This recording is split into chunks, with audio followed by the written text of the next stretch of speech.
Hello everyone, and welcome to my Young and the Restless official 24 channel.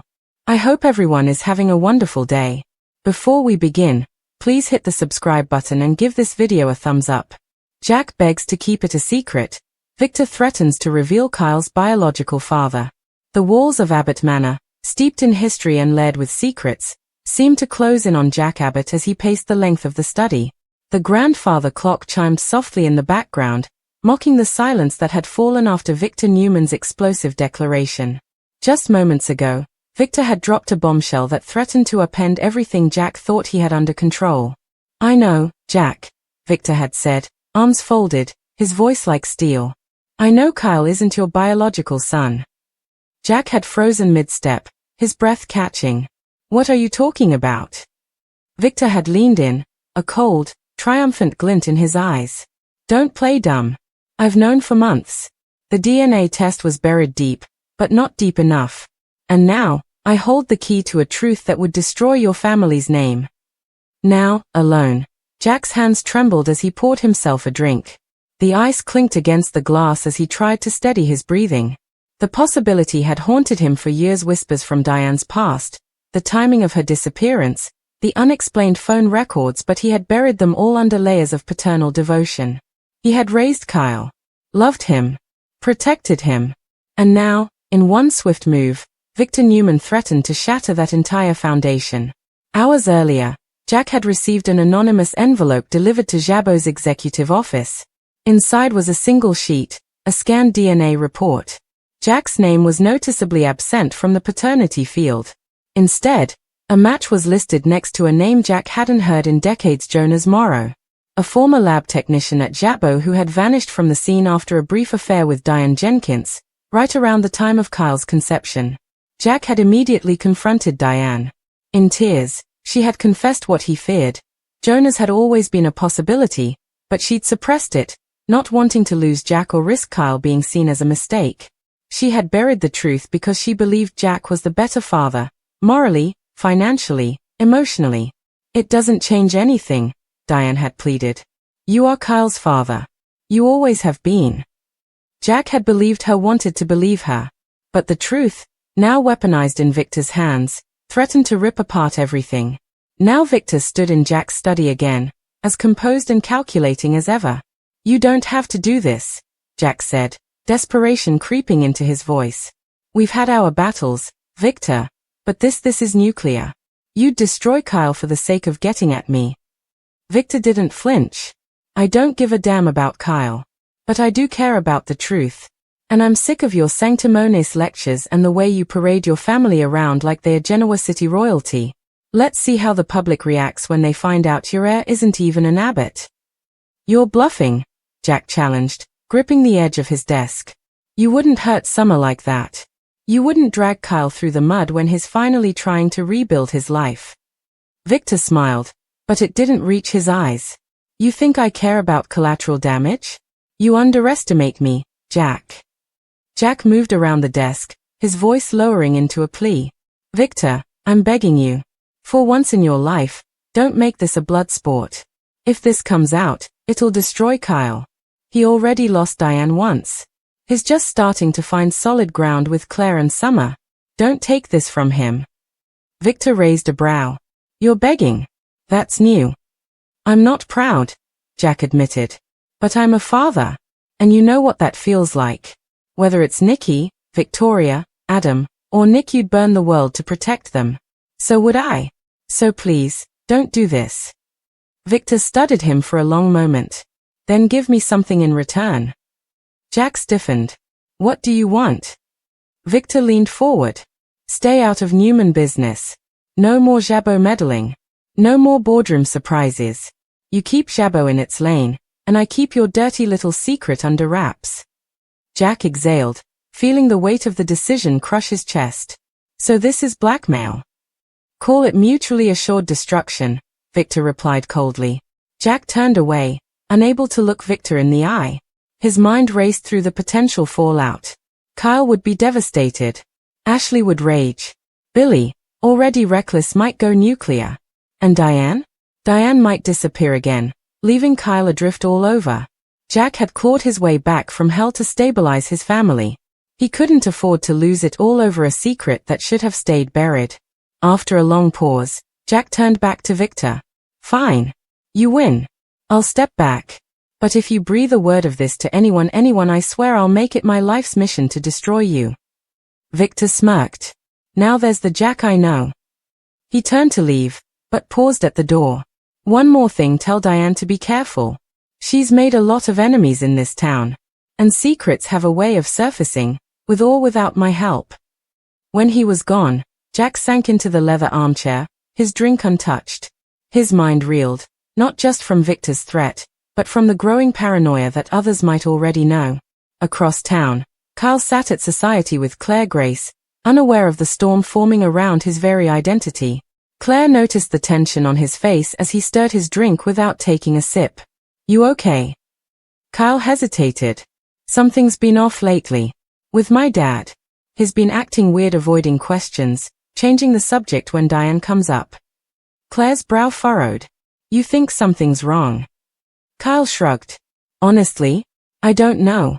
But I've always had this nagging feeling like there's something nobody's telling me. Claire leaned in. If there is, do you really want to know? Kyle looked at her, haunted. I think I need to. Meanwhile, back at Newman Ranch, Victor met with Nikki, who had heard about his confrontation with Jack through a well-placed source. Victor, Nikki said sternly, please tell me you didn't threaten to reveal Kyle's paternity. Victor poured himself a brandy and sat down. That boy is not Jack's son. The world deserves to know. Nikki crossed her arms. And what about Kyle? Summer? Harrison? You think they deserve to be casualties in your never-ending war with the Abbotts? Victor's eyes hardened. Jack came for my company. My legacy. He's spent years trying to ruin Newman. This is a counterstrike. Victor, Nikki warned, her voice rising. Don't play God. This will destroy more than just Jack. It'll destroy Kyle. He may not be your son, but he's still part of this family through Summer. Victor didn't respond immediately. Then he looked out the window. Sometimes the truth is necessary, even when it hurts. That night, Diane stood in Kyle's doorway at the Abbott mansion, her face pale. I need to talk to you, she said. Kyle glanced up from his laptop. Sure, what's up? She hesitated. There's something I should have told you a long time ago. Kyle froze. Is this about Dad? No, Diane said. It's about you. About your father.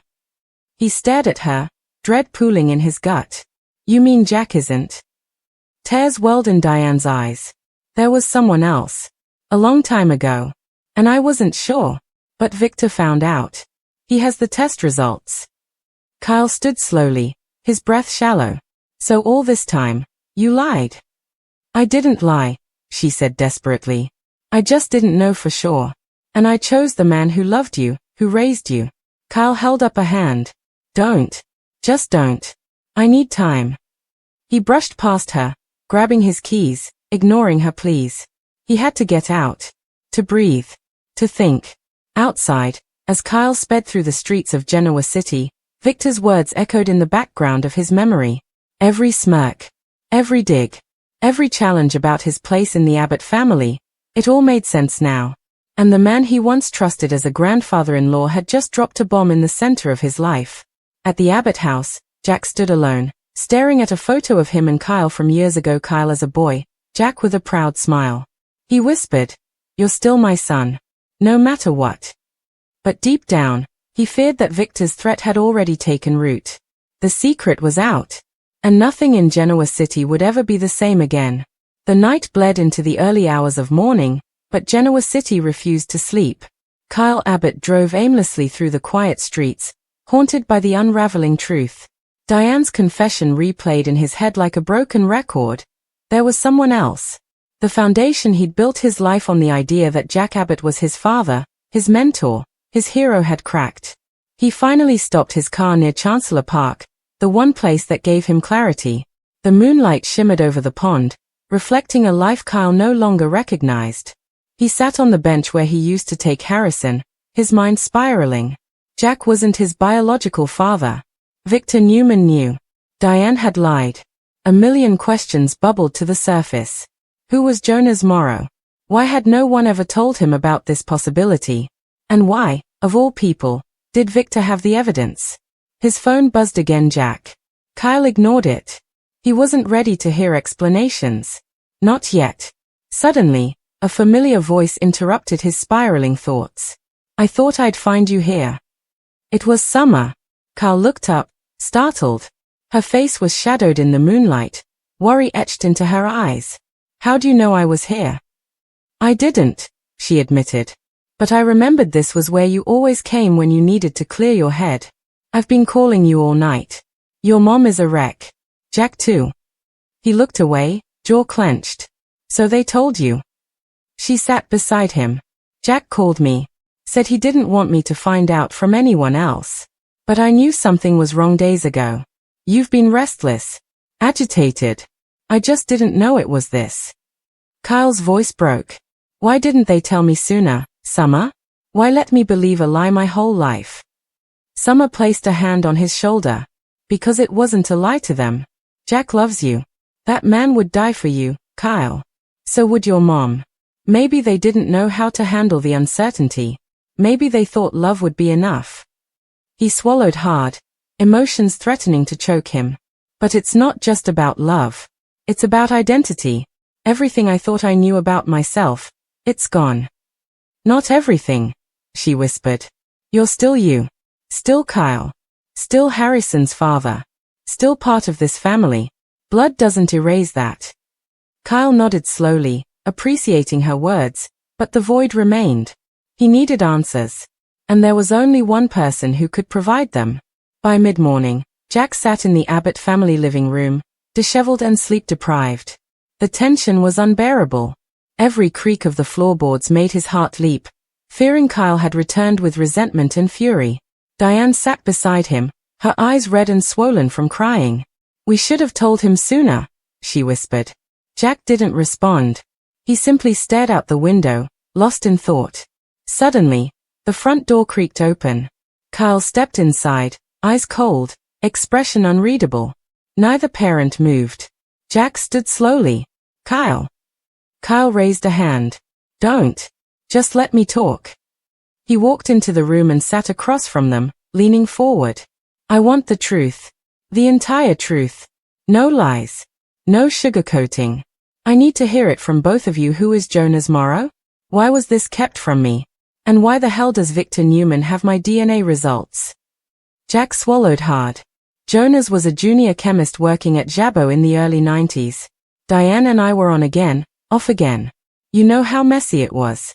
During one of those times, she had a brief relationship with Jonas. Diane nodded, ashamed. It was stupid. I didn't even think I could get pregnant. And when I did, I thought it was Jack's child. But Jonas had his doubts. He tried to contact me after you were born. But I shut him down. I didn't want to hear it. Kyle's face hardened. So you lied. I didn't know for sure. Diane cried. I wanted you to have stability. I didn't want some ghost from the past interfering. Jack stepped in. And I never questioned it. I saw you, held you, loved you. That was all I needed. I didn't want a test. I wanted to be your father. Kyle sat back, exhaling. And Victor? Jack's jaw tightened. He must have found the original paternity test that Jonas ordered years ago, somehow had it updated with your recent medical records. He used it to blackmail me. Kyle's eyes narrowed. What did he want in return? Jack hesitated. He wanted me out of Newman business. Permanently. If I refused, he threatened to reveal everything. Not just to you, but to the press. He wants to humiliate me. Hurt this family. Use you to do it. The room went silent. Then Kyle stood. Well, he doesn't get to win. Diane looked up, startled. What do you mean? Kyle's voice was calm, but firm. If Victor wants to weaponize the truth, I'll take away his power. I'll go public myself. Tell the truth before he can use it to control us. Jack's eyes widened.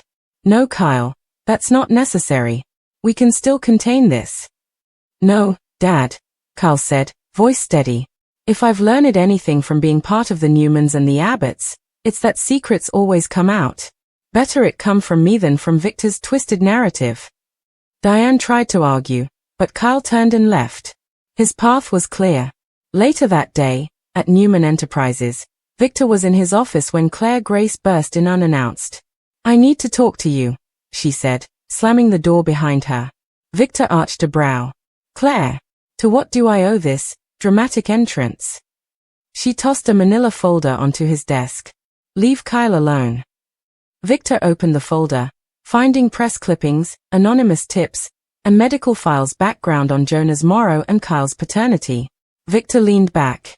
"Interesting. So Jack told you everything?" "He didn't need to," Claire said. "Kyle did. And unlike you, I don't see him as a pawn in your war with the Abbotts." Victor studied her. "You're defending him now? What happened to keeping Newman bloodlines strong?" "I don't care whose blood is in Kyle's veins," Claire snapped. "He's more of a man than most people with the Newman name. You try to destroy him, and you'll answer to me." Victor's expression darkened. "Are you threatening me, Claire?" She didn't flinch. "No. I'm promising you. You want to burn Jack? Fine. But you mess with Kyle, and you'll lose more than just Jabbo's respect. You'll lose your families." She turned on her heel and left, slamming the door. Victor remained silent for a long moment, then picked up his phone. "Get me Jonas Morrow. Now."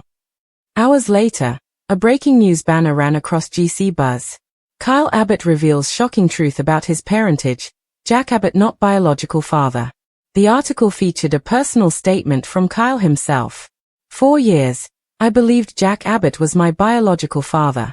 Recent revelations have proven otherwise. But in every way that matters, love, loyalty, and guidance, Jack will always be my father.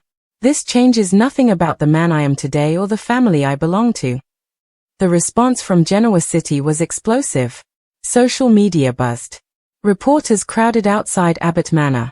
Jabbo's stock dipped briefly, but public sympathy quickly turned the tide. Jack stood in the living room as his phone buzzed non-stop, tears in his eyes. "He did it," he whispered to Diane. "He owned it. Like a true Abbott."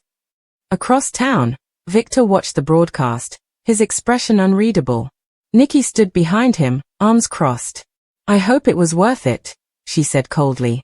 "You pushed too far this time." Victor remained silent. But deep down, he knew he had underestimated Kyle Abbott. That night, Kyle stood with Summer on the rooftop of the GCAC, looking out over the city. "I don't know what happens next," he admitted. Summer slipped her hand into his. "Whatever it is, you won't face it alone." As the wind whispered around them, Kyle finally felt something he hadn't in days. Peace. He had faced the truth. Taken control. And even in the face of chaos, he knew who he was. He was Kyle Abbott. And no one, not even Victor Newman, could take that from him. Jonas Morrow stepped off the red-eye flight into Genoa City for the first time in over 25 years. The man who had once been a ghost in Diane Jenkins's past now walked among the living, summoned by none other than Victor Newman himself. Dressed in a crisp gray blazer, his salt and pepper hair tied back, Jonas carried the air of a man who knew he was about to stir up something dangerous, and he welcomed it. A black town car waited at the airport curb, exactly as Victor had arranged. No press. No attention. Just a direct route to the Newman Tower, where Victor waited in his office, fingers steepled, his back to the door as he stared out the window. When Jonas walked in, Victor didn't turn. "You took your time." Jonas offered a short laugh. "Considering I left this town to avoid exactly this kind of confrontation, I think showing up at all is generous." Victor finally turned around. "You know why I asked you here?" "I assumed it wasn't for coffee and small talk." Victor approached him, a manila envelope in hand. "These are copies of your original lab reports. The ones Diane suppressed. I also ran a private DNA test with Kyle's recent hospital records." He paused. "It's a match. No question. You are his biological father." Jonas took the file, flipping through it slowly. "I knew. Even back then. I just didn't have the power to fight her. She shut me out, disappeared with Kyle, and by the time I found out she had settled down with Jack, it was too late." Victor poured a drink and offered one to Jonas, who declined. I want to know what you plan to do now, Victor said. Jonas smirked. You mean, am I going to blow up the Abbott family for you? Take my rightful place as Kyle's father and humiliate Jack? Is that what you think I came for? Victor remained calm. You're not a fool. There's opportunity in this. Kyle is rich, influential, tied to 2 dynasties. You have every reason to stake a claim. Jonas leaned forward. No. I came because my son deserves to know who I am. From me, not from some shadowy whisper campaign. I don't want his inheritance. I don't want Jabbo. I just want a conversation. Victor's eyes narrowed. Then you're weaker than I thought. No, Jonas said, standing. I'm just not you. He turned and walked out, leaving Victor simmering in silence. Later that day, Kyle was at the Jabbo lab, trying to focus on work, though it was impossible. Jack had asked him to take a few days off, but Kyle refused. Harrison had asked that morning if he was still an Abbott. Kyle didn't know how to answer. So he buried himself in reports, pretending spreadsheets and fragrance formulas could distract him from the storm in his head. Then the door opened. Kyle looked up and froze. Jonas Morrow stood there taller than he remembered from the photos Diane had shown him in the past, if only in whispers. The resemblance was undeniable. The jawline. The way he stood. Even the eyes, they had the same flint gray color, like storm clouds right before a downpour.